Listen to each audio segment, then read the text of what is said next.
বিয়ে করেছো? হ্যাঁ, তোমার জন্য কি আজীবন বসে থাকবো? ভালো করেছো। বিয়ে তো করারই ছিল। একটা ছবি দিতে পারো? কিসের ছবি? ওই মানুষটা, যে মানুষটার সাথে বিয়ে হয়েছে। না না, তোমার নজর লেগে যাবে। না না না, আমি নজর লাগাবো না, একবার দেখেই ডিলিট করে দেব। না, আমার তোমার উপর ভরসা নেই।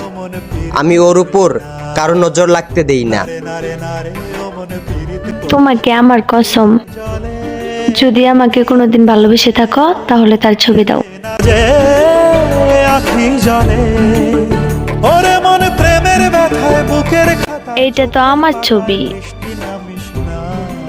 তোমার পর আমার জীবনে আর ভালোবাসাই আসে নাই। তারপরও মুখে এত হাসি নিয়ে ঘুরো।